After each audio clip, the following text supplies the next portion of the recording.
ललित मोदी मामले में चिदम्बरम ने सुषमा और सरकार से पूछे सवाल। अगर हाईकोर्ट ने जारी कर दिया था पासपोर्ट तो सुप्रीम कोर्ट में क्यों नहीं की गई अपील।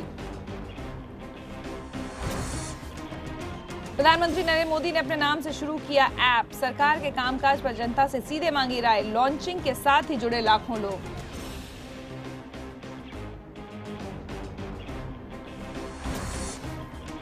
पूर्व कपड़ा मंत्री और कांग्रेस नेता शंकर सिंह वाघेला के खिलाफ 1700 करोड़ के घोटाले में सीबीआई ने दर्ज की एफआईआर। गांधीनगर के घर समेत 9 ठिकानों पर छापेमारी।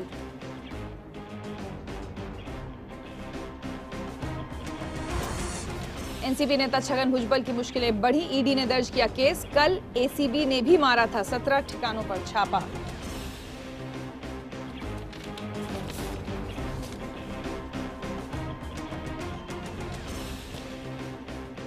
प्रायोजक है अब घी नहीं प्रीत लाइट खाएं। प्रीत लाइट और प्रकृति जैसी शुद्धता हमारी पहचान। MDH मसाले, the real spice of India.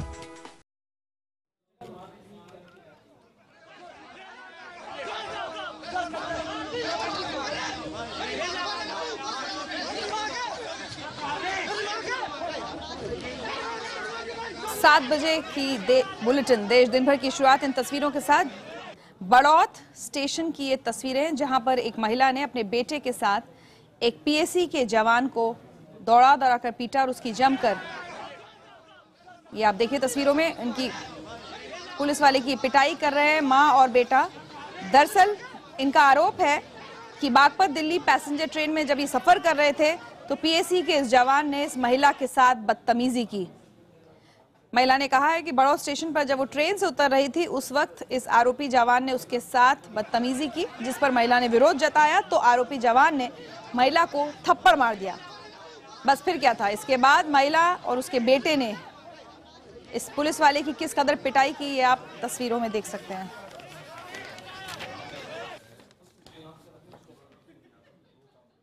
नमस्कार, शाम के 7 बज गए। आप देख रहे हैं देश दिन भर और मैं हूं रिचा अनुरुद्ध। आपको आज की तमाम अहम खबरें सबसे पहले बता दें। आम आदमी पार्टी की मुसीबत बढ़ती जा रही है। दिल्ली पुलिस आम आदमी पार्टी के 21 विधायकों पर जल्द ही चार्जशीट दाखिल कर सकती है। इन पर छोटे बड़े कई आपराधिक मामले चल रहे हैं और पार्टी ने केंद्र पर इस मामले में निशाना साधा है।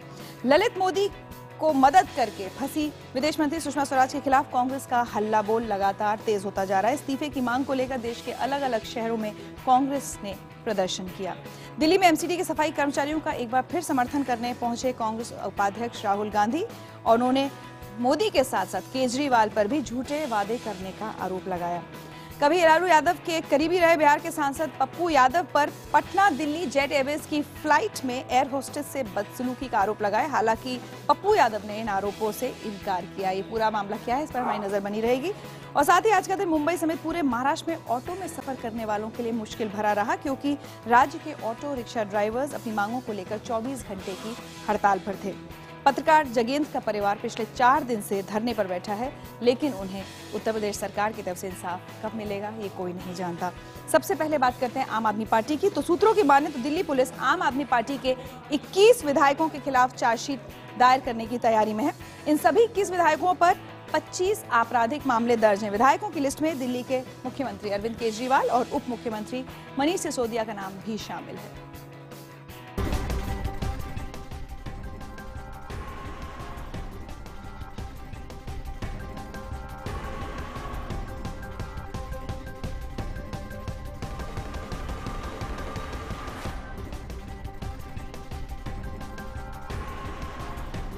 जी हाँ, दिल्ली पुलिस आम आदमी पार्टी के 21 विधायकों के खिलाफ चार्जशीट दाखिल करने की तैयारी में है। 21 विधायकों के मामले में आगे बढ़ना दिखाता है कि जरूर पुलिस के हाथ इनके खिलाफ कुछ जानकारियां हैं, क्योंकि पुलिस भी जानती है कि गलत चार्जशीट पर उसे आम आदमी पार्टी और कोर्ट दोनों से मलामत झेलनी पड़ सकती है।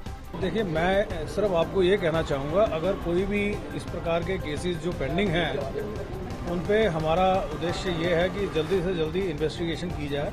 पिछले 4 महीनों में दिल्ली पुलिस ने इन विधायकों के रिकॉर्ड खंगाले तो पता चला कि कई के खिलाफ गंभीर मुकदमे दर्ज हैं और इनमें संगीन अपराधों की फहरिस्त भी शामिल है। बीजेपी ने आम आदमी पार्टी के 21 विधायकों पर लटकी कानूनी कार्रवाई की तलवार पर तंजिया लहजे में तीखा वार किया। प्रश्न तो ये उठता है कि इतने सारे दागदार लोग मिलकर ये कह रहे थे कि वो सिस्टम के दाग को मिटाएंगे, ये कैसे संभव हो पा रहा था? कोई फर्जी डिग्री बना रहा है, कोई बड़े बड़े केसेस में लिप्त है। इस प्रकार से इन्होंने लोगों को जो ठगने की कोशिश की, ये बड़ा ही दुखद है।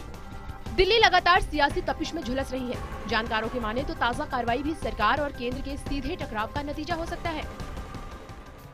ये बात करते हैं सुषमा स्वराज और ललित मोदी मामले की। इस पूरे मामले पर सुषमा स्वराज के खिलाफ कांग्रेस का हल्ला बोल लगातार जारी है। अलग अलग शहरों में कांग्रेस के प्रदर्शन जारी हैं, लेकिन बीजेपी और सरकार सुषमा स्वराज के साथ खड़ी नजर आ रही है। हालांकि सहयोगी पार्टियों की अगर बात करें तो शिवसेना ने कुछ तेवर बदले हैं और उद्धव ठाकरे ने ललित मोदी की गिरफ्तारी की मांग की है।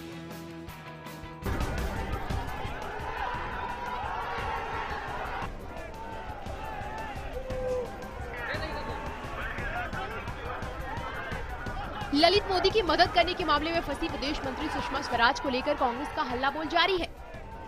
कांग्रेस कार्यकर्ताओं ने नागपुर, इलाहाबाद, भोपाल और बेंगलुरु समेत कई शहरों में विरोध प्रदर्शन किया। कई जगहों पर सुषमा और ललित मोदी के पुतले भी फूके गए। कांग्रेस सुषमा स्वराज के इस्तीफे की मांग पर अड़ी है और प्रधानमंत्री नरेंद्र मोदी से बयान की भी मांग कर रही है। भैया मैंने कहा ये सुषमा इशू नहीं है, ये नरेंद्र मोदी इशू है। नरेंद्र मोदी जी मोदी को बचा रहे हैं। सुषमा स्वराज का क्या मतलब है? सरकार में एक ही व्यक्ति है जो चलाता है, पूरा का पूरा हिंदुस्तान जानता है। यहाँ पे जो इनके मिनिस्टर्स हैं उनका कुछ लेना देना नहीं है। नरेंद्र मोदी प्रधानमंत्री है, नरेंद्र मोदी जी हिंदुस्तान को चलाते हैं और नरेंद्र मोदी जी को बचा रहे हैं। सिंपल बात है। किस तरह से उठाएगी? हम प्रेशर डालेंगे भैया। पहले हमने कहा था सूट बूट की सरकार है, आस्ते आस्ते आपको पता लगेगा सूट बूट और लूट की सरकार है। प्रधानमंत्री मौन है, वो अपनी चुप्पी तोड़ नहीं रहे हैं, इस पूरे मसले पर चुप हैं। जब एक के बाद एक नेता उनके एक्सपोज हो रहे हैं, चाहे विदेश मंत्री हो, चाहे मुख्यमंत्री हो राजस्थान की, तमाम नेता एक्सपोज हो रहे हैं जिन्होंने ललित मोदी जो कि आर्थिक अपराधी हैं उनकी मदद की है।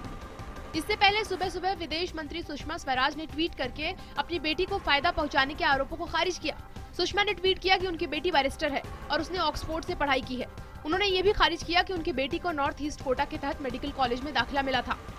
As far as impropriety allegation is concerned, I don't buy that logic. In the case of Sushma Swaraj, not only she herself, but the party president, Rajnath ji, Arun Jaitley, all have explained the position. चलिए बात करते हैं राहुल गांधी की। तो राहुल गांधी आज एक बार फिर दिल्ली में विरोध प्रदर्शन कर रहे सफाई कर्मचारियों के बीच उनका समर्थन करने पहुंचे और जंतर मंतर पर राहुल ने इसे सफाई कर्मचारियों की इज्जत की लड़ाई करार दिया और मंच पर उन्होंने मोदी और केजरीवाल पर निशाना साधते हुए कहा कि जरूरत पड़ने पर वो सफाई कर्मचारियों के साथ 10 क्या 50 दिन तक धरने पर बैठने को तैयार है। दिल्ली में वेतन के अलावा दूसरी मांगों को लेकर सफाई कर्मचारी एक बार फिर तीखे तेवर में दिख रहे हैं। तीनों निगम के सफाई कर्मचारी अपनी मांगों को लेकर आज फिर बड़ी संख्या में जंतर मंतर पर जुटे थे। सफाई कर्मियों का विरोध दिल्ली के सीएम से लेकर देश के पीएम तक से था। कांग्रेस के लिए ये अपने दोनों विरोधियों केजरीवाल और मोदी सरकार को घेरने के लिए एक अच्छा मौका था। तो बिना किसी कार्यक्रम के अचानक ही इस प्रदर्शन में पहुंच गए। राहुल ने कहा कि जब कभी आप लोग आवाज देंगे तो मुझे अपने बीच पाएंगे। आप इस शहर को साफ रखते हो, आप सफाई कर्मचारी नहीं हो, आप दिल्ली की सेना हो, आप हिंदुस्तान की सेना हो। मोदी जी सोचते हैं, केजरीवाल सोचते हैं कि वायदे करके यहाँ पे बदलाव आ सकता है। मैं आपके साथ खड़ा हूँ, जहाँ भी आप चाहते हो, 1 दिन, 10 दिन, 50 दिन, 100 दिन, मुझे बुलाओ। ये आपकी इज्जत की लड़ाई है। 2017 में एमसीडी के चुनाव होने हैं। इसी वजह से सफाई कर्मचारियों को हर पार्टी अपनी ओर खींचने के लिए जोर आजमाइश अभी से कर रही है। और अब बात करें अगर मौसम की और पानी की किल्लत की, तो दिल्ली की इस गर्मी में दिल्ली के अलग अलग इलाकों के लोग पानी की किल्लत की वजह से बहुत परेशान हो रहे हैं और पानी के लिए परेशान लोगों ने आज ग्रेटर कैलाश में जल बोर्ड के दफ्तर के सामने हंगामा किया। लोगों ने दफ्तर से सटे बीआरटी को भी जैम कर दिया। चिलचिलाती गर्मी में दिल्ली की जनता पानी के लिए बेहाल है, लेकिन नेताओं को सियासत से फुर्सत नहीं है। बाल्टी भर पानी के लिए घंटों लाइन में खड़े रहना। लोगों का आरोप है कि पिछले 15 दिनों से उनके इलाके में पानी बिल्कुल भी नहीं आ रहा है, जिसकी वजह से उन्हें बाजार से पानी खरीद कर काम चलाना पड़ रहा है। लोग मुख्यमंत्री केजरीवाल पर वादों से मुकरने का आरोप लगा रहे हैं। प्रदर्शन और सड़क जाम की वजह से बीआरटी के आसपास के इलाके में कुछ देर के लिए ट्रैफिक जाम हो गया।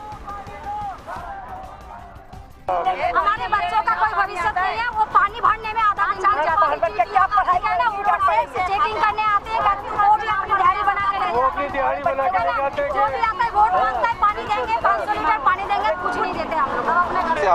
ऐसा का क्या, वही टैंकर मंगाना पड़ता है, 1000-1200 रुपए दे के गुजारा करना पड़ता है। ये महीने 1.5 महीने का बोर वाले पानी देते हैं। लोगों का आरोप है कि जिन इलाकों में जल बोर्ड का पानी आ रहा है वो गंदा और बदबूदार है। लोगों का कहना है कि पैसे लो पर साफ पानी दो, नहीं चाहिए मुफ्त का बदबूदार पानी। और बिहार से सांसद पप्पू यादव पर एक निजी एयरलाइंस की एयर होस्टेस से बदसलूकी का आरोप लगाया। हालांकि पप्पू यादव इन आरोपों से इनकार कर रहे हैं, लेकिन इस आरोप के बाद विपक्ष ने उन पर निशाना साधा है। आरजेडी से निकाले गए सांसद पप्पू यादव को जेट एयरवेज की फ्लाइट में जब एयर होस्टेस ने बचा हुआ खाना विमान में फेंकने से मना किया तो वो गुस्सा हो गए और उन्होंने एयर होस्टेस के साथ बदसलूकी की। ये घटना पटना से दिल्ली आ रही फ्लाइट में घटी। हालांकि पप्पू यादव इसके पीछे राजनीति देख रहे हैं। ट्रेन लैंडिंग की और लालू यादव के बेटे के फेसबुक पर ये चला गया कि पप्पू यादव ने छेड़खानी किया और गिरफ्तार हो गए। ये और लालू यादव के घर से फोन आना शुरू हो गया सभी प्रेस वाले को। यहाँ विनोद श्रीवास्तव, वहाँ से वहाँ। क्या लालू यादव का काम यही रह गया? एक टारगेट पप्पू यादव, नीतीश कुमार एक टारगेट पप्पू यादव। पप्पू यादव पर इस आरोप के बाद बीजेपी नेता सुब्रमण्यम स्वामी ने उन पर केस दर्ज करने की मांग की है। वहीं जेडीयू ने इस बहाने एनडीए नेताओं पर निशाना साधा है। इस तरह का अभद्र व्यवहार वो भी एक महिला से कहीं से शोभनीय नहीं है। भारतीय जनता पार्टी बताए कि कैसी पीठ ठोक दी है उन्होंने, प्रधानमंत्री जी ने पप्पू यादव की। ये दिन नए दिन नित्य प्रतिदिन इस तरह से काम करेंगे तो कैसे चलेगा। इसी बीच जेट एयरवेज का बयान आया है। फ्लाइट नंबर 9W728 के कैप्टन ने लैंडिंग से पहले एटीसी से गेट पर सुरक्षा मदद के लिए निवेदन किया था, क्योंकि फ्लाइट में मौजूद किसी यात्री से झगड़ा हुआ था। फ्लाइट के दिल्ली पहुंचने पर उस यात्री को सुरक्षा के साथ ले जाया गया। डीजीसीए की गाइडलाइंस के मुताबिक ये एयरलाइंस की जिम्मेदारी है कि वो आरोपी के खिलाफ लिखित शिकायत दर्ज करे और FIR दर्ज करवाए।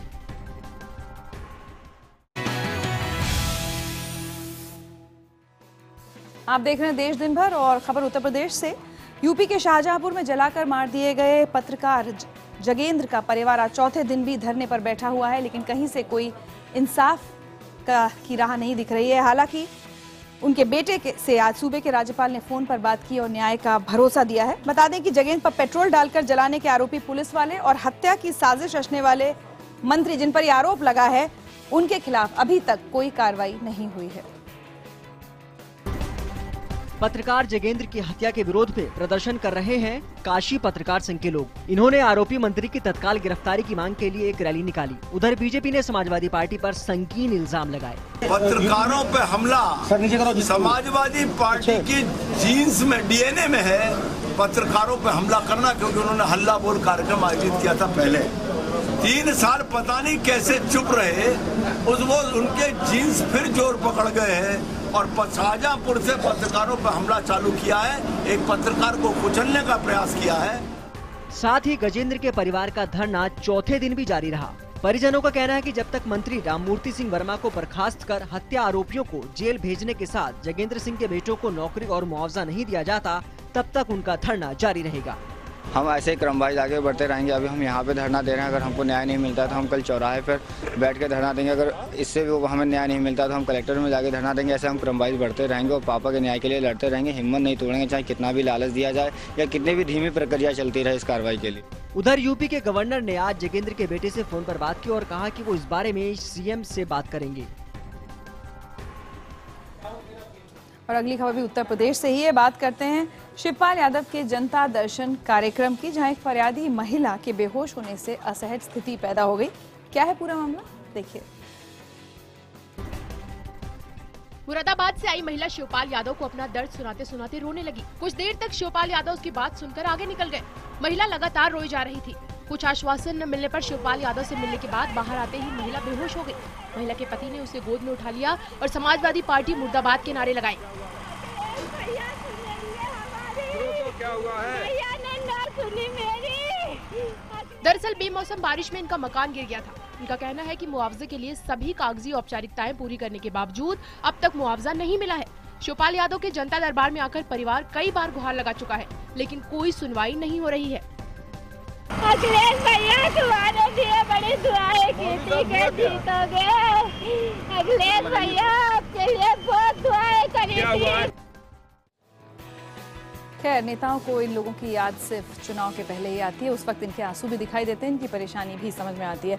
बढ़ते हैं महाराष्ट्र की तरफ और आज मुंबई समेत पूरे महाराष्ट्र में ऑटो में सफर करने वालों को बहुत ज्यादा परेशानी का सामना करना पड़ा, क्योंकि पूरे राज्य में आज ऑटो चालक हड़ताल पर हैं।